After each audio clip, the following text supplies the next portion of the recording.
좀 전에 우리가 신앙 고백할 때 가장 마지막 부분에 영원히 살 것을 믿습니다. 영생을 믿는다고 고백을 했지요. 영생.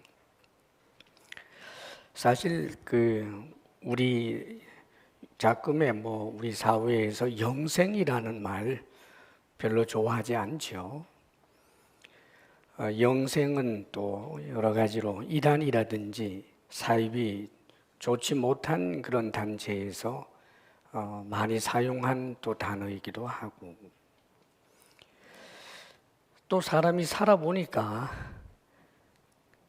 100년 사는 것도 정말 힘든데 200년도 300년도 아니고 영생,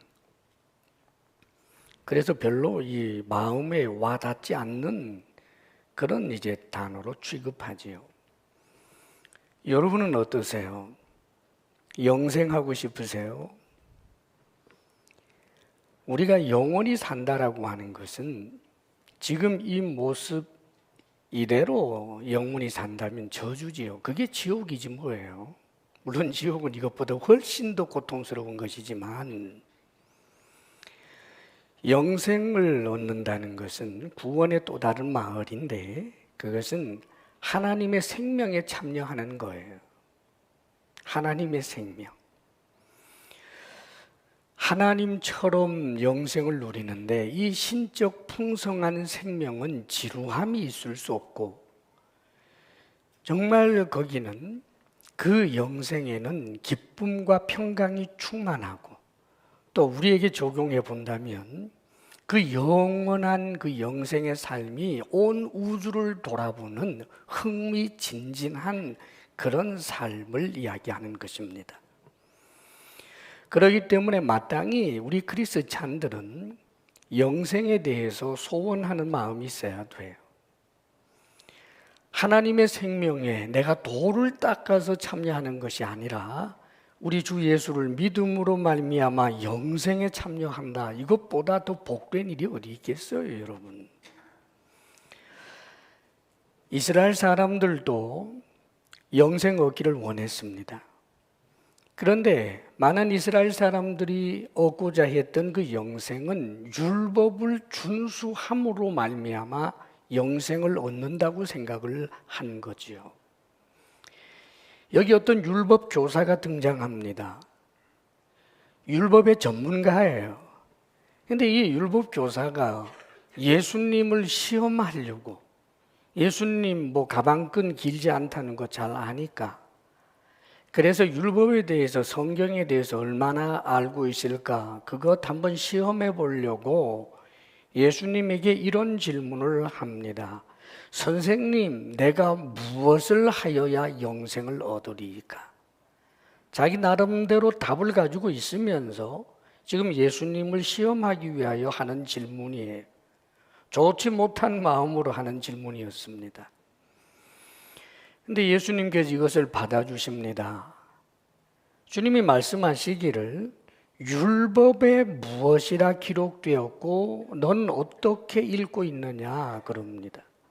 예수님께서는 이 사람이 율법 전문가라는 것을 알고 있습니다. 그러니까 율법에는 어떻게 기록이 되어 있고 너는 그것을 어떻게 읽고 있느냐, 그렇게 역으로 질문을 하셨어요. 그랬더니 이 사람이 보란듯이 조금도 막힘이 없이 율법을 요약합니다. 내 마음을 다하고 목숨을 다하며 힘을 다하고 뜻을 다하여 주 너의 하나님을 사랑하고 또한 내 이웃을 내 자신같이 사랑하라 하였나이다. 율법의 요약입니다. 율법 전문가답게 율법을 정확하게 요약해서 핵심적으로 이야기를 했습니다. 그러자 예수님께서 네 대답이 옳도다. 너 정말 율법 전문가 맞구나. 그래, 너 바로 알고 있는 거야. 네 대답이 옳도다.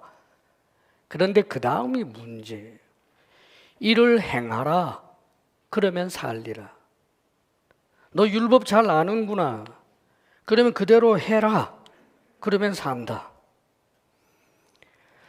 너 정말 잘 아는구나. 그러므로 너에게 영생이 주어졌다라고 말씀하시지 않고 너 참 잘 아는구나. 네가 아는 대로 행해라. 그러면 살리라. 네가 했던 그 질문대로 네가 영생을 얻게 될 것이다. 그러나 만일 네가 알고 있는 그 율법대로 살지 않으면 너는 죽으리라. 그것이 내포되어 있는 말씀이에요. 사랑하는 여러분, 이것을 행하라 그러면 살리라 라고 말씀하면 고민이 일어나야 돼요. 정직하게 생각해서 당연히 거기에는 고민과 두려움이 있어야 합니다. 정말 마음을 다하며 목숨을 다하고 힘을 다하고 뜻을 다하여 주 너희 하나님을 사랑하라 라고 하신 말씀에 나는 마음과 목숨과 힘과 뜻을 다하여 하나님을 사랑하는 데 있어서 단 한 번도 실패한 적이 없습니다 라고 말할 자 누굽니까 여러분? 그렇게 사랑해야 영생을 얻는다면 두려워야지요. 우리가 하나님 사랑하는 거 맞습니다.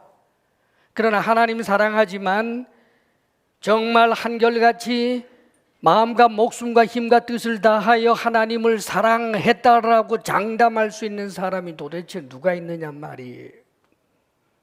전날에 다윗이 나의 힘이 되신 여호와여 내가 주를 사랑하나이다. 다윗의 시편은 주님을 사랑한다는 고백으로 가득해요. 여러분 얼마나 다윗이 하나님을 사랑한지 모릅니다. 그러나 그 다윗도 죄의 욕구가 발동하게 될 때 하나님의 말씀을 없인 여기는 죄를 범해버리고 말았습니다. 정욕에 불이 붙으니까 하나님 사랑하는 것이 아니라 정욕 사랑하는, 다윗도 실패했는데 어느 누가 율법적으로 하나님 사랑에 대하여 나는 전혀 티끌이 없다라고 말할 수가 있겠습니까? 하나님 사랑은 그래도 내가 하나님을 위해서라면 너 하나님을 믿을래? 하나님을 배신할래?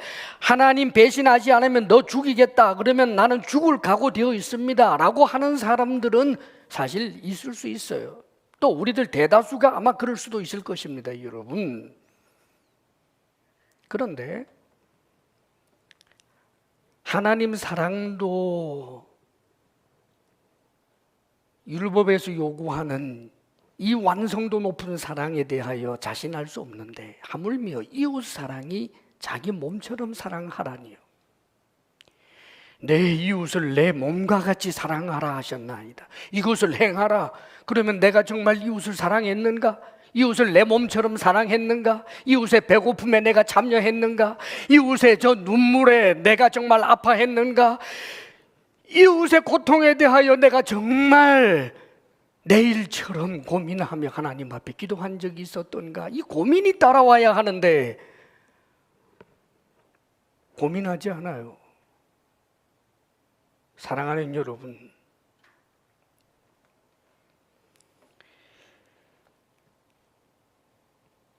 우리가 하나님께 영생을 얻게 되는 것은 정말 이 율법의 완전한 완성을 통해서 영생을 얻고 구원을 얻을 자가 없는 것입니다. 만일 이 사람이, 이 율법 교사가 이것을 행하라 그리하면 살리라라고 하시는 이 말씀 앞에 자신의 실체를 적나라하게 들여다보면서 내가 하나님 사랑하는 것이 부족합니다. 내가 이웃 사랑하는 것이 부족합니다. 사랑해야 되는 줄 알면서도 사랑하지 못하고 있습니다. 얼마나 이기적인지 모르겠습니다. 저는 어떻게 하면 좋습니까, 예수님? 그래야 옳았습니다, 여러분. 그러면 너는 나를 따라오너라 하셨을 거예요.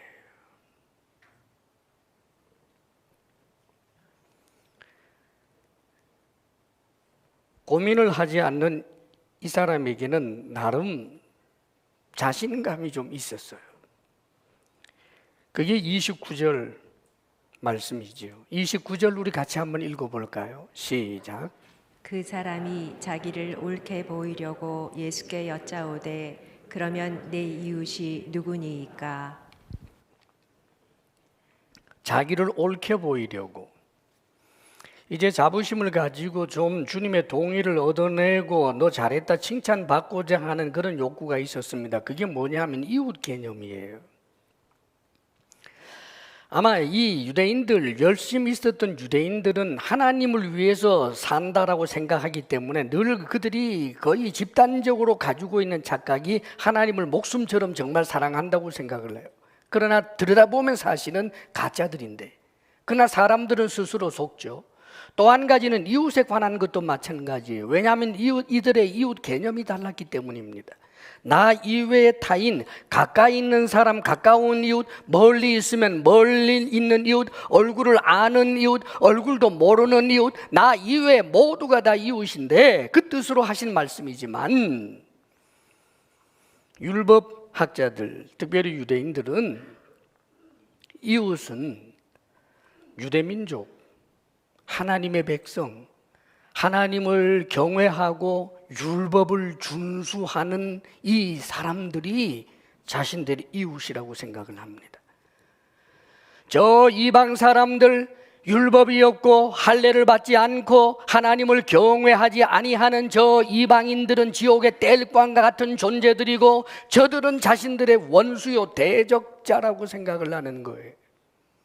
이방인들 가운데서도 율법을 준수하고 하나님을 경외하는 사람들은 예외로 둬서 이웃으로 삼아주고, 같은 유대민족이라고 할지라도 율법을 사랑하지 않고 하나님의 말씀을 없인 여기며 살고 있는 그들 눈에는 죄인으로 보이는 사람들, 세리라든지 이런 사람들을 두고는 이웃이 아니라 자신들이 원수로 여깁니다. 이웃을 사랑하라고 했는데 나는 정말 내 민족을 위해서라면 내 목숨까지 내어놓을 그런 준비가 되어 있는 사람입니다. 나는 우리 동포, 우리 민족을 위해서는 아픔과 고통에 참여할 그런 마음이 되어 있는 사람입니다. 나는 지금까지 우리 민족 율법을 사랑하는 유대인들을 위하여 얼마나 저들을 내 이웃으로 삼고 사랑해 왔는지 모릅니다. 아마 그렇게 확인받고 싶었을 거예요. 그런데 여러분, 알고 보면 이것도 착각이지요. 이웃 중에는 내가 정말 내 몸처럼 사랑할 이웃이 있다고요. 로미오 줄리엣처럼 잠시 눈에 뭐가 씌어서 정신없이 사랑할 때는 아마 한시적으로는 좀 가능할 것 같아요, 여러분. 그 남녀 간의 그 뜨거운 사랑 앞에서는 그러나 그것도 결혼해보면 로미오와 줄리엣이 결혼하면 이혼했을지도 몰라요, 요즘 같아서는. 잠깐 타오르는 이건 모르겠는데, 내 몸처럼 사랑할 수 있을지 모르지만, 여러분, 부모 자식 사이만큼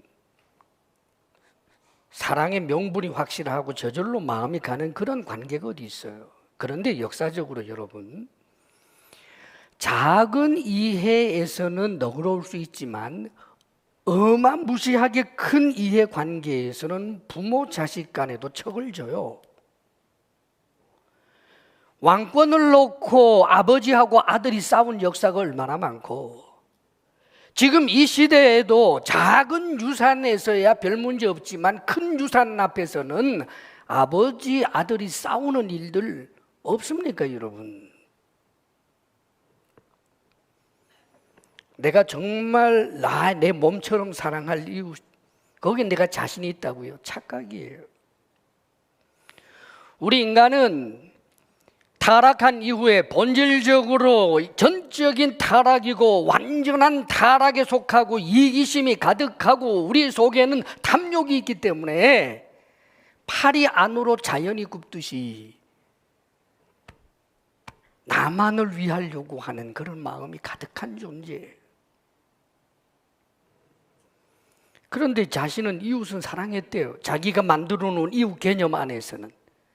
이웃 개념을 축소시켜도 이웃 사랑에 대하여 큰 소리 칠 수 있는 사람은 아무도 없습니다.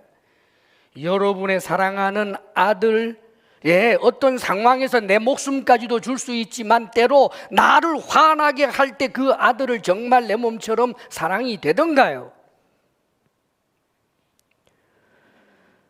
얼마나 우리 인간이 우리 생각 이상으로 사랑에 무능한 존재입니다.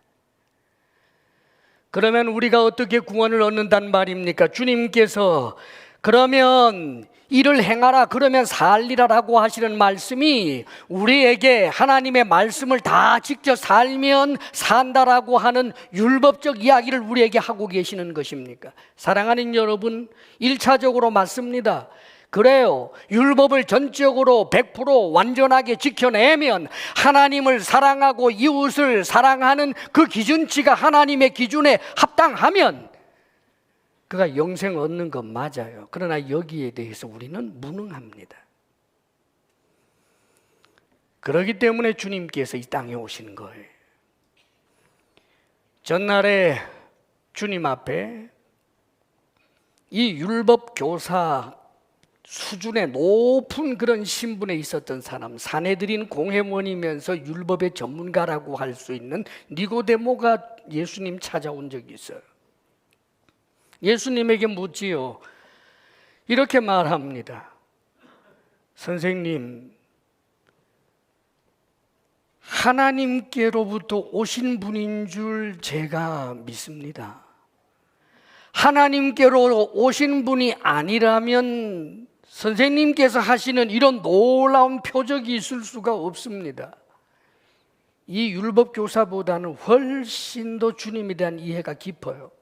적어도 예수님은 선지자 혹은 선지자 이상의 그리스도일 수 있다라고 하는 것을 이야기하는 것입니다. 하나님께로부터 온 분이라고 고백하잖아요. 그리고 주님이 행하시는 그 놀라운 표적들은 무슨 귀신의 힘을 빌린 것이 아니고 정말 하나님께로부터 온 분이기 때문에 이렇게 놀라운 기적을 일으키고 있는 것입니다 라고 열린 마음으로 주님에게 다가올 때 주님께서는 이 율법 교사에게 말하듯 하지 않았어요. 니고데모의 마음을 아시고 주님이 하신 말씀, 사람이 거듭나지 아니하면 하나님 나라에 들어갈 수 없다. 거듭나야 영생을 얻는다, 그 말입니다. 거듭난다라고 하는 말이 무슨 말인지 이해를 하지 못하니까 친절하게 거듭난다라고 하는 것을 이상하게 여기지 말아라. 거듭난다라고 하는 것은 성령으로 거듭나는 것이다, 그 말씀을 하시고 이런 말씀을 하십니다. 내가 하늘에서 내려왔다고 네가 믿고 있지. 그래, 하늘에서 내려온 나 외에는, 인자 외에는 하늘로 올라간 자가 없다, 그렇게 말씀하시면서 못 박아 하시는 말씀이 이거였어요. 하나님이 세상을 이처럼 사랑하사 독생자를 주셨으니 이는 그를, 즉 나를, 인자를 믿는 자마다 멸망치 않고 영생을 얻게 하려 하심이라. 그 유명한 말씀을 니고데모와의 대화 가운데서 말씀하시는 거예요. 당신을 믿어야 영생을 얻고 구원을 얻는다는 말씀을 하시는 거죠.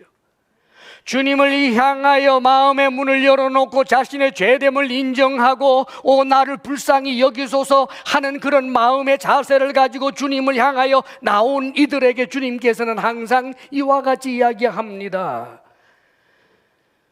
주님을 따르던 마리아, 마르다 그들을 향하여 나는 부활이요 생명이니 나를 믿는 자는 죽어도 살겠고 무릇 살아서 나를 믿는 자는 영원히 살리니 이것을 네가 믿느냐라고 말씀하십니다. 그렇습니다, 여러분. 영생을 얻는 길은 우리 주 예수 그리스도를 믿는 믿음으로 말미암아 우리에게 주어지는 하나님의 은혜요 선물인 것입니다. 사랑하는 여러분, 잊지 마십시오. 현재 여러분들이 영생에 대한 소망을, 구원에 대한 소망을 가지고 오늘 살아갈 수 있다라고 하는 이것이 얼마나 크고도 놀라운 은혜인지를, 여러분들에게 주어진 은혜를 은혜로 받아들이고 인식할 수 있기를 주의 이름으로 축원합니다. 여러분,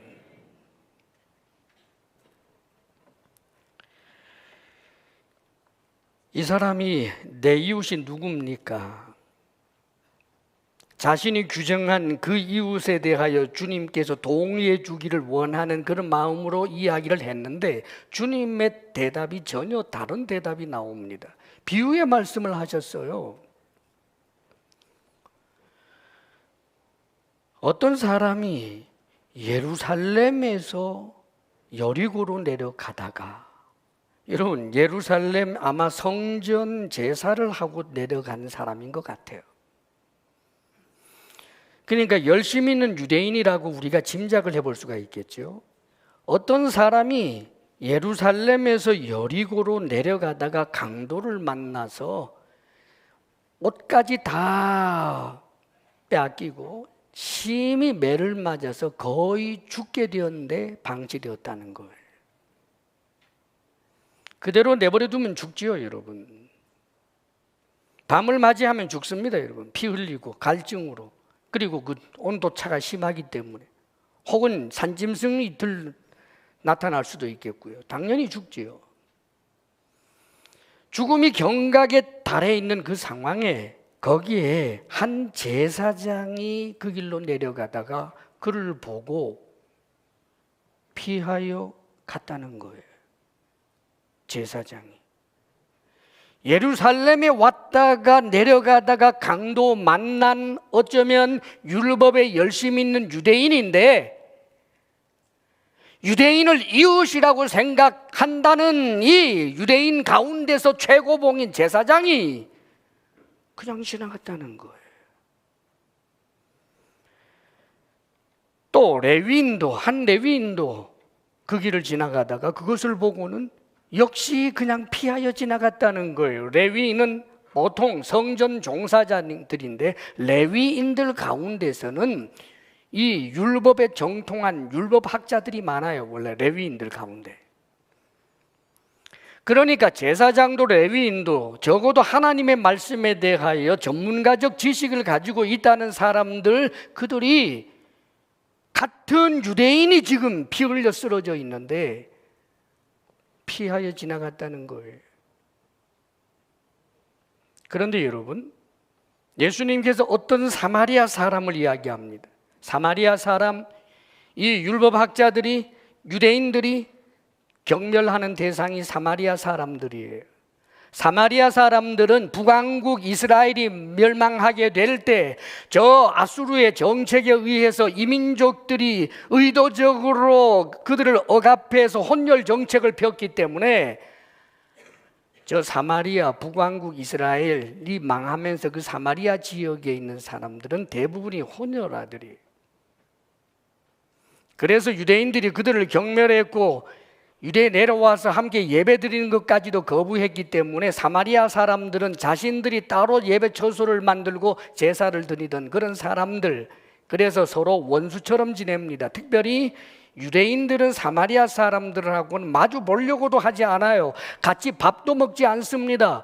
그런데 여러분, 이 사마리아 사람이 유대인이 쓰러져서 피 흘리고 있는데 그것을 보고 불쌍히 여기고, 그리고는 포도주를 붓고 씻어내고 응급처치하여 싸매고 거기서 시간을 좀 보내요. 언제 강도가 나타날지 모르는데. 그리고는 그 사람을 자기 짐승에다 태우고 그리고는 여관으로 갑니다. 여관에 가서 밤새도록 잠 한숨 자지 못하고 죽어가는 이 사람을 간신히 살려냅니다. 그 노력이 얼마나 대단했겠어요, 여러분. 그래서 이제는 좀 시간이 지나가면 회복될 수 있으리라 되었을 때 그 다음날 여관 주인을 불러서 2데나리온, 말하자면 이틀치 품삯이에요. 그 돈을 주면서 나 대신 좀 돌보아 주시오. 만일 비용이 더 들었다면 내가 돌아올 때 갚아줄게요. 대단한 사람 아닙니까? 이 비유의 말씀을 하시고 난 다음 예수님께서 그 율법 교사를 아마 지그시 보시면서 말씀하셨을 것 같아요. 네 의견에는 강도 만난 자의 이웃이 누구라고 생각하느냐? 다른 말 할 수 있습니까? 제사장이요 할 수 있어요? 레위인이요 할 수 있어요? 다 도망갔는데. 열리지 않는 입 간신히 열어서 하는 말, 사마리아 사람입니다. 가서 너도 이와 같이 하라. 내 이웃이 누구냐고, 내가 사랑해 줄 대상, 내가 섬겨줄 만한 가치 있는 사람은 누구냐고, 거기에 매이지 말고 나에게 친절한 사람에게는 잘 대해주고, 나를 선대하는 사람, 나를 사랑하는 사람에게는 내가 그렇게 좀 대해주고 이웃으로 삼아주고, 고고하게 꼿꼿하게 서서 적어도 내 이웃이라고 할 만한 사람은 이런 수준의 교양 있는 사람, 이런 수준의 사람이어야 한다라고 그렇게 하지 말고, 주변에서 강도 만난 사람처럼 지금 당장의 도움의 손길이 필요한 사람들에게 네가 좋은 이웃이 되어 주려무나 가서 이와 같이 하라, 그렇게 말씀하십니다. 사랑하는 여러분, 가서 이와 같이 하라. 무엇을 해서 영생을 얻고자 하는 이 지금 율법 교사에게만 하시는 말씀이 아닙니다, 여러분. 예수 믿은 우리들에게도 역시 동일하게 가서 이와 같이 하라라고 말씀하십니다. 그렇다면 가서 이와 같이 해라, 이 율법의 말씀을 지켜라, 이 말씀들은 이 말씀을 지켜야 너희들이 구원을 받는다, 이 말씀에 대하여 완전히 행해야만 구원을 받는다, 그 의미가 아니에요, 여러분. 조금 전에도 말씀드린 것처럼 우리가 구원받은 것은, 이 영생을 얻게 되는 이것은 전적인 하나님의 은혜, 십자가 구속의 은혜로 말미암아 우리에게 주어진 선물이지, 우리가 하나님 앞에 하나님이 인정하고 머리를 끄덕이고 박수를 쳐줄 만한 그 완성도 높은 사랑의 정점에서부터 영생을 쟁취하는 게 아닙니다. 왜냐하면 그렇게 할 수 있는 사람이 없기 때문이에요. 그러면 그렇게 할 수 있는 사람이 없으니까 이 말씀은 그러면 폐기해버리는 것인가? 성경 전체를 그냥 요약해서 예수 믿으면 구원이다, 예수 천당 불신지옥 이거 하나만 하고 모조리 찢어 없애버려도 되는 건가? 그렇지 않습니다, 여러분.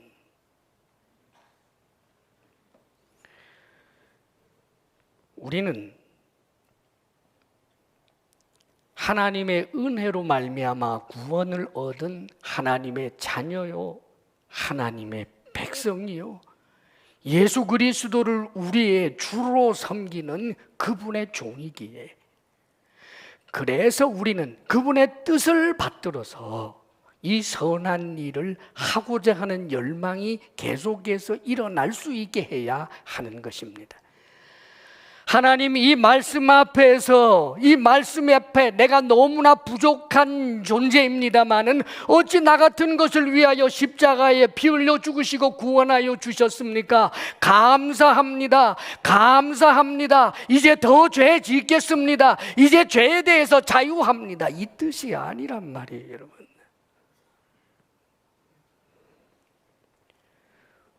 우리를 향하신 하나님의 뜻은 하나님 사랑, 이웃 사랑, 하나님께서 우리에게 원하시는 그 사랑의 수준과 높이는 말로 할 수 없도록 높아요. 왜요? 그분은 하나님이시니까. 그 높은 기준을 우리에게 제시해 주면서, 얘들아 너희들 사랑해야 돼, 나 사랑해야 돼, 너희들 서로 사랑해야 돼, 원수까지 사랑해야 돼 라고 하시는 그분이 나를 위해서 당신의 아들까지 주신 하나님의 말씀이란 말이에요.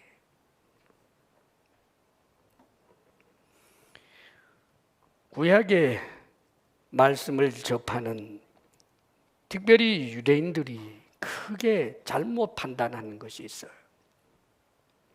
요즘도 어떤 분들은 그러더라고요.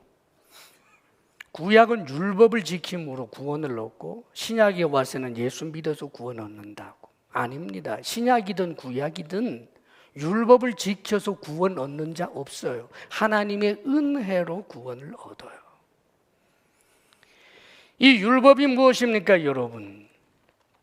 율법은 하나님께서 구원을 선물로 주시고 하나님의 백성을 삼은 다음에 율법을 제정해 줬다고요, 여러분. 구약도 그래요. 하나님께서 아직 율법도 있기 전에 아브라함에게 은혜의 약속, 이삭에게 은혜의 약속, 야곱에게 은혜의 약속, 아브라함, 이삭, 야곱 모두가 정말 이웃을 내 몸처럼 사랑하며 살았던 사람인가? 아니에요, 여러분. 허물투성이 사람들이었어요.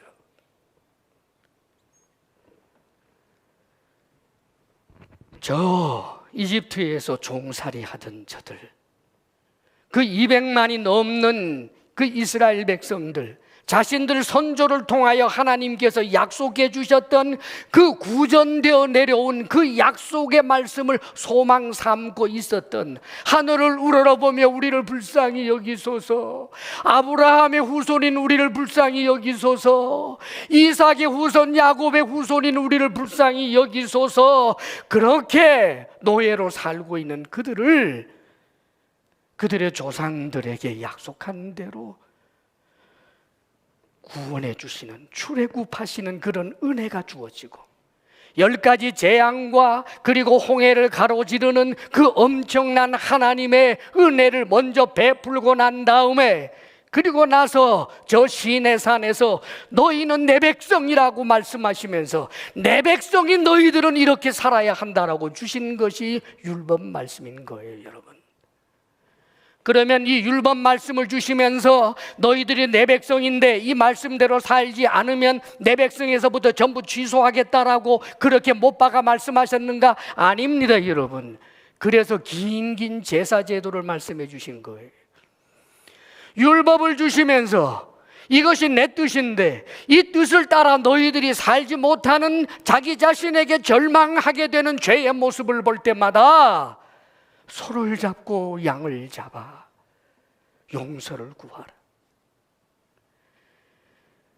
은혜를 주시고 다시 죄를 범하면 다시 주님 용서해 주옵소서, 은혜를 구하면 다시 은혜를 베풀어 주시는 하나님과 하나님의 백성들 간의 인격적인 관계가 형성된 것이란 말입니다. 그런데 율법에 대하여 좀 정통한다, 율법에 대해서 열심히 있다라고 하는 사람들이 자신들이 율법의 완성자인 것처럼 착각을 하고 율법에 대하여 못 미치는 사람들을 정죄하고 업신여기는 이런 일들이 일어난 것, 사랑하는 여러분, 그들의 착각 때문입니다. 하나님께서 우리에게 율법을 주신 것은 내가 얼마나 죄인인 줄을 알고 하나님의 거룩하심과 내가 얼마나 그 격차가 나는지를 알아서 나를 불쌍히 여기소서 하게 한 거란 말입니다, 여러분. 사랑하는 여러분, 우리 예수님이 십자가에 못 박혀 죽으시게 될 때 그 한편 강도가 그 평생의 이웃사랑, 하나님 사랑하며 살았던 사람입니까? 강도로 살던 사람, 흉악한 사람 아닙니까? 그럼에도 불구하고 자신의 죄됨을 인정하며 나를 불쌍히 여기시고 당신의 나라에 들어가실 때 나를 좀 기억해 주십시오. 그게 믿음이에요. 오늘 네가 나와 함께 낙원에 있으리라. 사랑하는 여러분, 구원은 전적인 하나님의 은혜입니다.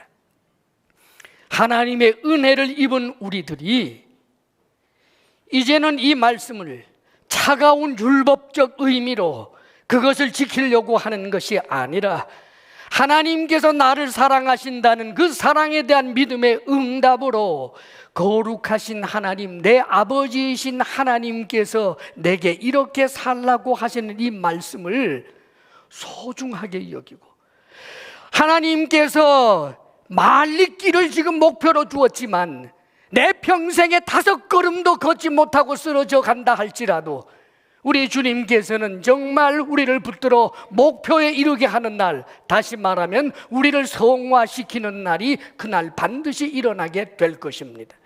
문제는 방향으로 잡지도 않고, 하나님이 사랑하라 하셨으나 사랑할 생각도 하지 아니하고, 용서하라 하셨으나 웃기네 해버리고, 나를 몹시 한 사람, 나를 욕한 사람을 내가 어떻게 용서해요? 그러면서 끊임없이 하나님을 향하여 반항하는 이 태도는, 사랑하는 여러분, 행함이 없는 믿음을 가진 사람으로 전락할 얼마나 큰 위험이 되어버리는지 모릅니다. 원수 사랑하라라고 하시는 말씀 혹시 비웃은 적이 있습니까? 회개해야 합니다.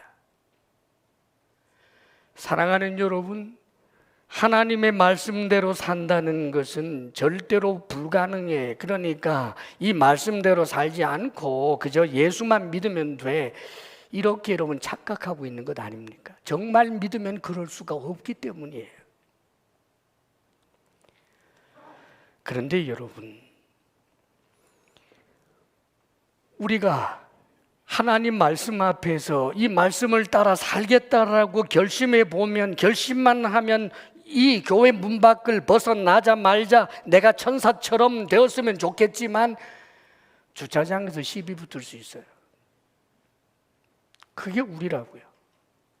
그런데 그럼에도 불구하고 다시 나의 죄됨을 인정하고 주의 은혜를 구하고, 하나님 제가 더 사랑하게 해주십시오 라고 주님 앞에 소원을 삼고 있는 그를 주님은 내버려 두지를 않아요. 여러분, 선한 일을 할 수 있는 능력과 힘을 오늘이라고 하는데 날마다 공급해 줍니다. 가난한 마음을 가진 사람들에게 말입니다. 여러분, 정말 사랑하기를 원하는 이들에게 말입니다. 하나님의 말씀을 따라 살기를 원하는 이들에게 내 속에 계시는 성령이 역사하시면서 우리를 격려해 주시고 힘을 주시고 선한 일을 하는데 능한 자가 되게 해 주시는 것입니다. 사랑하는 여러분, 율법으로 무엇인가를 했을 때는 나처럼 하지 아니하는 사람에 대하여 시시비비가 많아지고, 하나님의 은혜에 대한 감동과 감사로 그 은혜의 응답으로 선한 일을 힘쓰노라면 기쁨과 감사만 넘쳐날 뿐입니다. 사랑하는 여러분, 하나님께서 우리에게 하나님 사랑, 이웃 사랑은 우리에게 부담이 아니라 우리를 사랑하시는 아버지께서 당신의 자녀에게 너 착하게 살아야 돼, 내가 원하는 것은 사랑이야, 남 미워하면 안 돼, 못되게 굴면 안 돼 라고 하시는 사랑의 말씀으로 이해하게 될 때, 사랑하는 여러분, 우리의 누추함을 보게 되면 어린아이가 엄마하며 엄마에게 찾아가듯이 우리의 연약함을 볼 때마다 주를 바라보고 다시 주님 손잡고 우리에게 주어진 70년, 80년, 90년 세월을 사노라면, 사랑하는 여러분, 언젠가 주님을 만나고 주님께서 우리에게 새 몸을 입혀주실 그때에는 죄의 욕구조차 완전히 사라진 천사와 같은 존재로 변해 있을 것입니다. 이것을 소망하며 더욱 사랑하기를 힘쓰는 주의 사람들 다 되시기를 축복합니다. 기도하겠습니다. 하나님 아버지, 하나님의 말씀이 옳지만 그 옳음을 알고도 행하지 못하는 우리의 연약함, 아버지여, 어찌에 우리의 연약함과 무능을 핑계 삼아 죄를 짓는 이유로, 합당한 이유로 내세울 수 있겠습니까? 거룩하신 하나님, 우리를 위하여 십자가에 못 박혀 죽기까지 하신 하나님 사랑을 온전히 믿고 이제 그 믿음으로 응답하며 하나님의 말씀 앞에서 더욱더 분발하며 주님이 우리를 응원하시고 격려하시고 도와주실 것을 믿고 말씀을 따라 살고자 하는 가난한 마음이 우리에게 있게 하여 주옵소서. 아버지요, 아버지요, 우리를 구원해 주셔서 감사합니다. 예수님 이름으로 기도하옵나이다. 아멘.